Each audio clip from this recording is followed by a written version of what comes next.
वक्रतुंड महाकाय सूर्यकोटि समप्रभा निर्विघ्नं कुरु मे देव सर्वकार्येषु सर्वदा। ओम गण गणपतये नमः। समस्त भक्तजनों को हमारे भक्ति चैनल पर हार्दिक स्वागत है। भगवान श्री गणेश की कृपा आप पर और आपके परिवार पर सदैव बनी रहे। आज आप सभी श्रवण करेंगे संकष्टी चतुर्थी व्रत की कथा, साथ ही जानेंगे संकष्टी चतुर्थी की पूजन विधि, चंद्रोदय का समय एवं चौथ माता की कथा। सनातन धर्म में द्विज प्रिय संकष्टी चतुर्थी का विशेष महत्व है। हर साल फाल्गुन महीने के कृष्ण पक्ष की चतुर्थी तिथि पर द्विज प्रिया संकष्टी चतुर्थी का पर्व मनाया जाता है। इस खास अवसर पर भगवान गणेश की पूजा और व्रत करने का विधान है। मानता है कि इस द्विज प्रिय संकष्टी चतुर्थी पर भगवान श्री गणेश की विधि पूर्वक पूजा अर्चना करने से साधक को शुभ फल की प्राप्ति होती है एवं गणपति बप्पा की कृपा सदैव उन पर बनी रहती है। हिंदू पंचांग के अनुसार चतुर्थी तिथि का प्रारंभ 15 फरवरी 2025 को रात्रि 11:52 पर प्रारंभ होगी। चतुर्थी तिथि का समापन 17 फरवरी 2025 को अर्धरात्रि 2:15 पर होगा। उदय तिथि के अनुसार व्रत 16 फरवरी को रखा जाएगा। इस दिन ब्रह्म मुहूर्त में उठें और स्नानादि से निवृत्त होकर स्वच्छ कपड़े पहने भगवान गणेश जी का जलाभिषेक करें। भगवान गणेश को पुष्प चढ़ाएं और पीला चंदन लगाएं। तिल के और लड्डू या फिर मोदक का भोग लगाएं। द्विज प्रिय गणेश चतुर्थी यानी संकष्टी चतुर्थी की कथा का पाठ करें एवं श्रवण करें। इस दिन गणेश भगवान के प्रिय मंत्र का जप करें। गणेश भगवान का प्रिय मंत्र है ओम गण गणपतये नमः। पूरी श्रद्धा के साथ गणेश जी की आरती करें। द्विज संकष्टी चतुर्थी व्रत की चंद्रोदय का समय है 16 फरवरी की रात्रि 9:39 पर। हालांकि अलग अलग शहरों में चांद निकलने का समय में थोड़ा अंतर हो सकता है। संकष्टी चतुर्थी के व्रत का पारण करने के अगले दिन भी केवल सात्विक भोजन या फिर फलाहार ही ग्रहण करना चाहिए। व्रत रखा हो या फिर ना रखा हो, तामसी भोजन से परहेज करना चाहिए। संकष्टी चतुर्थी के शुभ मुहूर्त है। ब्रह्मा मुहूर्त 16 फरवरी की सुबह 5:16 से 6:07 है। विजय मुहूर्त दोपहर 2:28 से 3:12 तक है। गोधूली मुहूर्त शाम 6:10 से 7:35 तक है। अमृत काल रात्रि 9:48 से 11:36 तक है। द्विज प्रिय संकष्टी चतुर्थी पर अमृत सिद्धि और सर्वा सिद्धि योग का भी निर्माण हो रहा है। द्विज संकष्टी चतुर्थी के दिन भगवान श्री गणेश की पूजा अर्चना करने से जीवन में आने वाली समस्त प्रकार के विघ्न बाधाएं दूर हो जाती हैं। साथ ही सुख समृद्धि का वास जीवन में बना रहता है। वही द्विज प्रिय संकष्टी चतुर्थी का व्रत करने से पार्वती नंदन गणेश जी की खास कृपा प्राप्त होती है। द्विज प्रिय संकष्टी चतुर्थी के दिन गणेश जी को लाल फूल और दूब यानी घास आदि अर्पित अवश्य करना चाहिए। ऐसा करने से आपकी सभी मनोकामनाएं पूर्ण होंगी। संकष्टी चतुर्थी की व्रत कथा। पौराणिक कथा के अनुसार एक बार सभी देवी देवता संकटों में घिरे हुए थे। वे तो समाधान के लिए भगवान शिव के पास आए। तब उन्होंने भगवान गणेश और कार्तिकेय से संकट का समाधान करने के लिए कहा। तो दोनों भाइयों ने कहा कि वे इस समस्या का समाधान कर सकते हैं। अब शंकर जी दुविधा में पड़ गए। उन्होंने कहा कि जो भी इस पृथ्वी का चक्कर लगाकर सबसे पहले आएगा वह देवताओं के संकट के समाधान के लिए जाएगा। भगवान कार्तिकेय का वाहन मोर है। वे उस पर सवार होकर पृथ्वी की परिक्रमा करने निकल पड़े। गणेश जी की सवारी मूषक है, उसके लिए मोर की तुलना में पहले परिक्रमा कर पाना संभव नहीं था। गणेश जी बहुत ही चतुर थे। वे जानते थे कि चूहे पर सवार होकर पृथ्वी की परिक्रमा करके सबसे पहले नहीं आ सकते। उन्होंने एक उपाय सोचा। वे अपने स्थान से उठे और दोनों हाथ जोड़कर भगवान शिव और माता पार्वती की 7 बार परिक्रमा की। फिर अपने आसन पर विराजमान हो गए। उधर भगवान कार्तिकेय जब पृथ्वी की परिक्रमा करके आए तो उन्होंने स्वयं को विजेता घोषित किया, क्योंकि गणेश जी वहीं के वहीं बैठे हुए थे। तब महादेव ने गणेश जी से पूछा कि वे पृथ्वी परिक्रमा क्यों नहीं किए। तब उनकी परिक्रमा क्यों की? इस पर गणेश जी ने कहा कि माता पिता के चरणों में पूरा संसार है, इस वजह से उन्होंने अपने माता पिता की परिक्रमा की है। गणेश जी के इस उत्तर पर भगवान शिव और माता पार्वती बहुत ही प्रसन्न हुए। उन्होंने गणेश जी को देवताओं के संकट दूर करने के लिए भेजा। साथ ही भगवान शिव ने गणेश जी को आशीर्वाद दिया कि जो भी संकष्टी चतुर्थी के दिन गणेश जी का पूजन करेगा और चंद्रमा को जल अर्पित करेगा तो उनके सभी दुख दूर हो जाएंगे एवं उसके संकटों का समाधान होगा एवं पापों का नाश होगा तथा घर में सुख समृद्धि एवं खुशियां आएंगी। फाल्गुन कृष्ण संकष्टी चतुर्थी की कथा। एक बार की बात है, एक आदर्श राजा का राज्य था। वह राजा अत्यंत धर्मात्मा थे। उनके राज्य में एक अत्यंत सज्जन ब्राह्मण थे। उनका नाम था विष्णु शर्मा। विष्णु शर्मा के 7 पुत्र थे। वे 7 अलग अलग रहते थे। विष्णु शर्मा की जब वृद्धावस्था आ गई तो उसने सब बहुओं से कहा कि तुम सब गणेश चतुर्थी का व्रत किया करो। विष्णु शर्मा स्वयं भी इस व्रत को करते थे। आयु हो जाने पर यह दायित्व वह अपने बहुओं को सौंपना चाहते थे। जब उन्होंने बहुओं से इस व्रत के लिए कहा तब बहुओं ने आज्ञा न मानकर उनका अपमान कर दिया। अंत में धर्मनिष्ठ छोटी बहू ने ससुर की बात मान ली। उसने पूजा के सामान की व्यवस्था करके ससुर के साथ व्रत किया और भोजन नहीं किया। ससुर को भोजन करा दिया। अब आधी रात बीती तो विष्णु शर्मा को उल्टी और दस्त लग गए। छोटी बहू ने मलमूत्र से खराब हुए कपड़े को साफ करके ससुर के शरीर को धोया और पोंछा। पूरी रात बिना कुछ खाए पिए जागती रही। व्रत के दौरान रात्रि में चंद्रोदय का पर स्नान कर फिर से श्री गणेश जी का पूजा की, विधिवत पारण किया। विपरीत स्थिति में भी अपना धैर्य नहीं खोया। पूजा और ससुर की सेवा दोनों श्रद्धा भाव से करती रही। गणेश जी ने उन दोनों पर अपनी कृपा की। अगले दिन से ससुर जी का स्वास्थ्य ठीक होने लगा और छोटी बहू का घर धन धान्य से परिपूर्ण हो गया। फिर तो अन्य बहुओं को भी इस प्रसंग से प्रेरणा मिली और उन्होंने अपने ससुर से क्षमा मांगते हुए फाल्गुन कृष्ण संकष्टी चतुर्थी का व्रत किया और साल भर आने वाली हर चतुर्थी का व्रत करके शुभ संकल्प लिया। श्री गणेश जी की कृपा से सभी का स्वभाव सुधर गया। प्रेम से बोलिए गजानन गणेश भगवान की जय। अब सुनिए चौथ माता की कथा। एक सेठ और सेठानी थे। उनके एक बेटा और बहू थे। बहू सबको भोजन करा के फिर स्वयं भोजन करती। एक पड़ोसन ऐसी भी थी जो रोज पूछती कि बहू आज क्या बनाया, क्या खाया। बहू कहती ठंडो बासी। एक दिन उसके पति ने ऐसा सुनकर विचार किया कि आज तो पकवान बनाए जाएं, फिर देखें कि मेरी पत्नी क्या कहती है। उसने तरह तरह के पकवान बनाए और घर के सभी लोगों ने एक साथ बैठकर भोजन किया।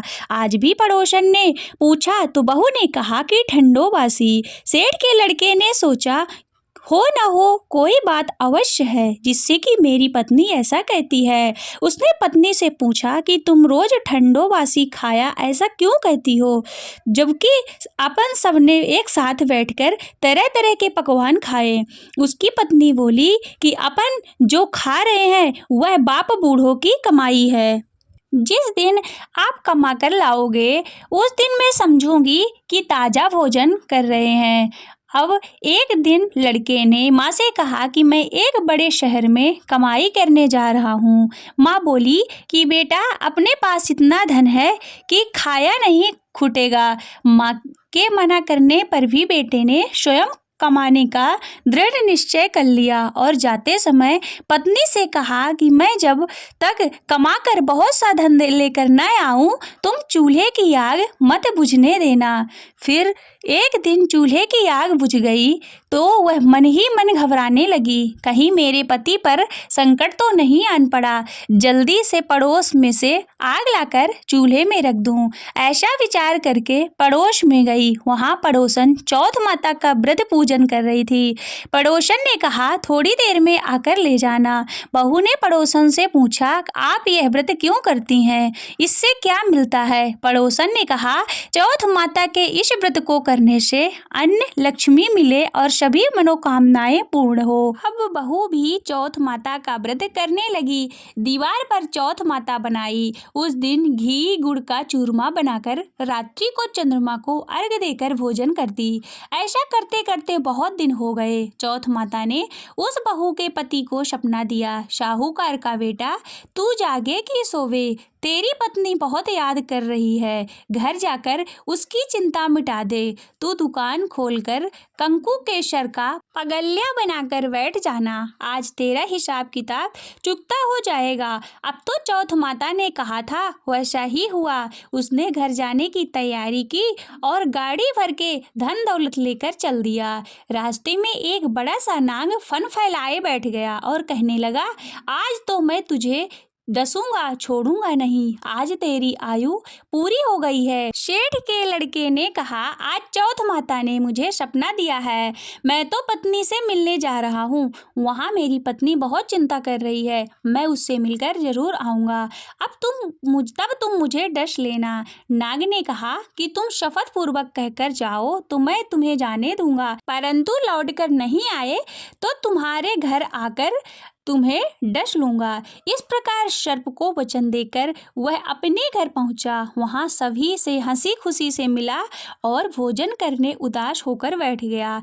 उसकी पत्नी ने उदास होने का कारण पूछा तो पति ने काले नाग वाली बात बताते हुए कहा, यदि मैं उसके पास नहीं जाऊंगा तो वह घर आकर ही मुझे डस लेगा। पत्नी बहुत चतुर थी। उसने कहा कि आप घबराओ नहीं, लेट जाओ, मैं एक उपाय करती हूँ। पत्नी ने कमरे की 7 पेड़ी धोई। पहली पेड़ी पर रेत, दूसरी पर इत्र, तीसरी पर गुलाल फूल और चौथी पर कंकु केसर, 5वीं पर लड्डू पेड़ा, 6ठी पर गादी गलीचा और 7वीं पेड़ी पर दूध का कटोरा भरकर रख दिया। इस प्रकार वह 7 पेड़ी सजाकर बैठ गई। आधी रात होते ही नाग आकर पेड़ी चढ़ने लगा।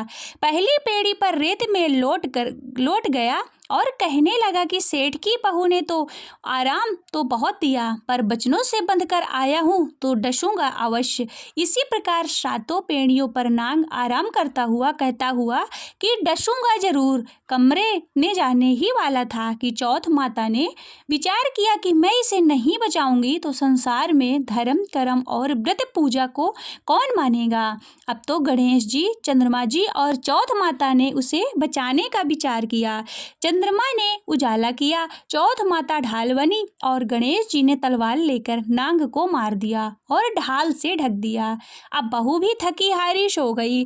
दिन उगा तो बेटे से मिलने गांव वाले आए, परंतु बेटा बहू तो उठे ही नहीं थे। बहुत देर हो गई तो माँ उन्हें उठाने गई। माँ ने 7 पेड़ियों पर जो कुछ देखा तो बहुत घबराई और बेटा बहू को आवाज लगाई। बेटा बहू उठे तो देखा कि एक ढाल तलवार वहां पड़ी है। अब ढाल उठाई तो वही काला नाग मरा हुआ पड़ा है। बेटा बहू ने सोचा कि आज तो धर्म कर्म ही आड़े आए, जो भगवान गणेश जी और चौथ माता ने अपनी रक्षा की। हे चौथ माता, आपने जैसे सेठ के बेटे और बहू की रक्षा की वैसे सभी की रक्षा करना। बोलो चौथ माता की जय। अब आप सभी सुनिए विघ्नहर्ता श्री गणेश जी की कथा। एक बुढ़िया थी, वह बहुत ही गरीब और दृष्टिहीन थी। उसके एक बेटा और बहू थे।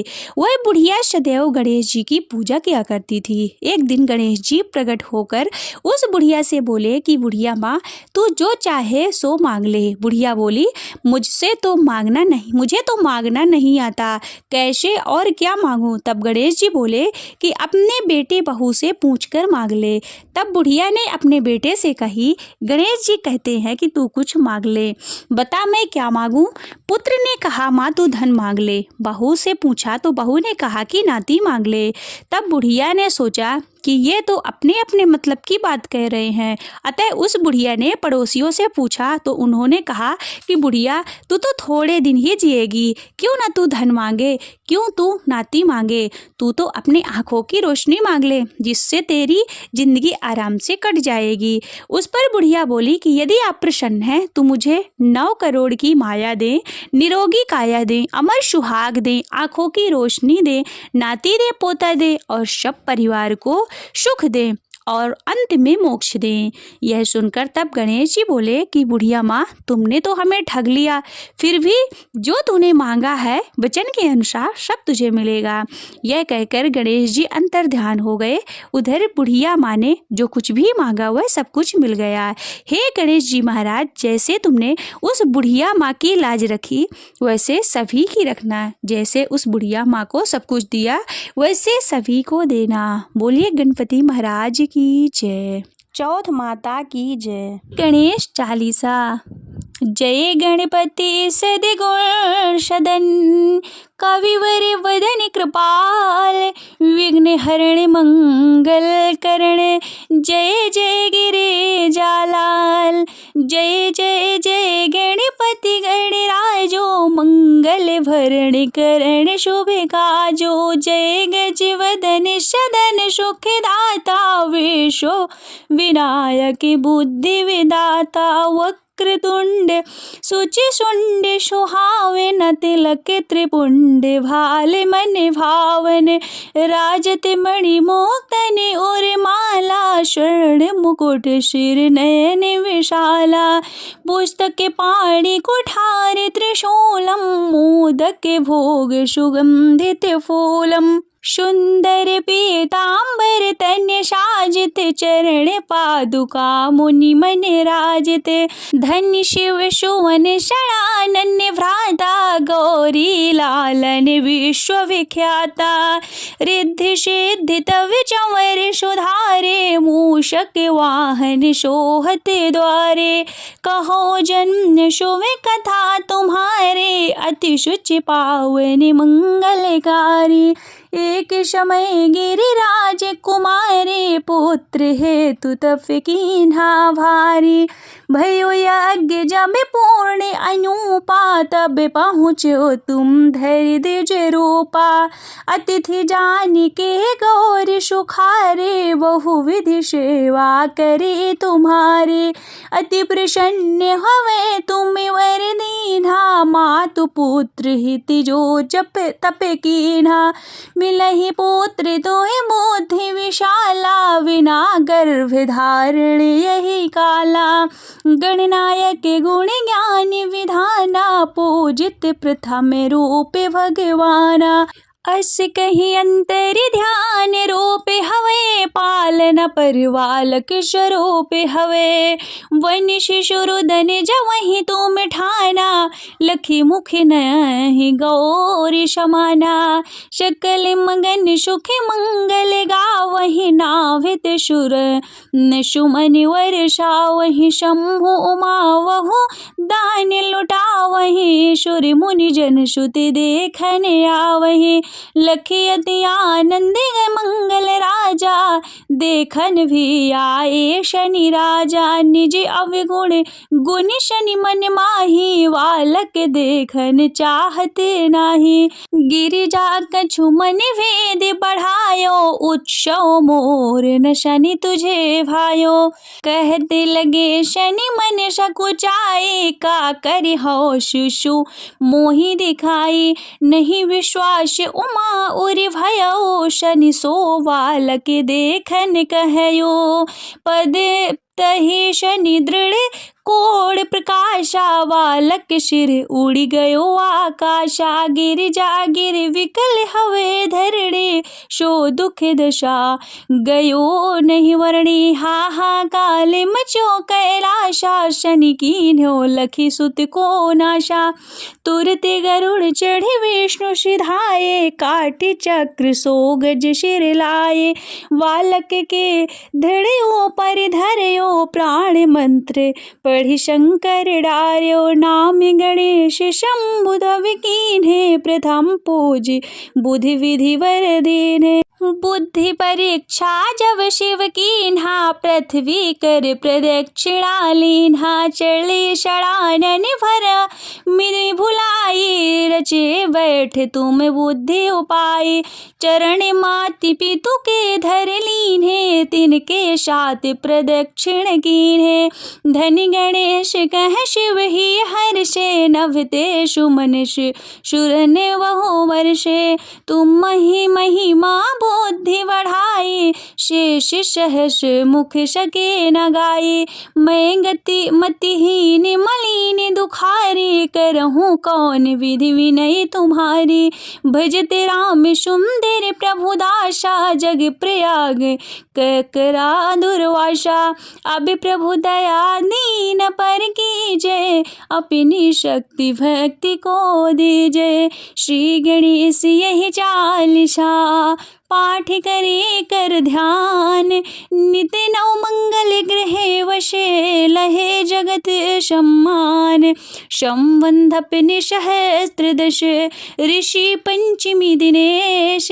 पूर्ण चालीसा भयो, मंगल मूर्ति गणेश। बोलिए विघ्नहर्ता गणेश भगवान की जय। जय गणेश जय गणेश जय गणेश देवा। माता जाकी पार्वती पिता महादेवा। एक दंती दयावंती चार भुजाधारी, एक दंती दयावंती चार भुजाधारी। माथे सिंदूर सोहे मूष की सवारी, माथे सिंदूर सोहे मूष की सवारी। पान चढ़े फूल चढ़े और चढ़े मेवा, लड्डू का भोग लगे शम्ति करे सेवा। जय गणेश जय गणेश जय गणेश देवा। माता जाकी पार्वती पिता महादेवा। अंधन को आँखें देते कोढ़िन को काया, वाजन को पुत्र देते निर्धन को माया। अंधन को आँखें देते कोढ़िन को काया, वाजन को पुत्र देते निर्धन को माया। हार चढ़े फूल चढ़े और चढ़े मेवा, सब काम सिद्धि करे श्री गणेश देवा। जय गणेश जय गणेश जय गणेश देवा। माता जाकी पार्वती पिता महादेवा। दीनन के लाज रखो शंभु सुतकारी, वेद पाश लिए हाथ अभय मुद्राधारी। ज्ञान का भंडार धन दाता सुखकारी। जय गणेश जय गणेश जय गणेश देवा। माता जाकी पार्वती पिता महादेवा। जय गणेश जय गणेश जय गणेश देवा। माता जाकी पार्वती पिता महादेवा। प्रेम से बोलिए विघ्नहर्ता श्री गणेश भगवान की जय।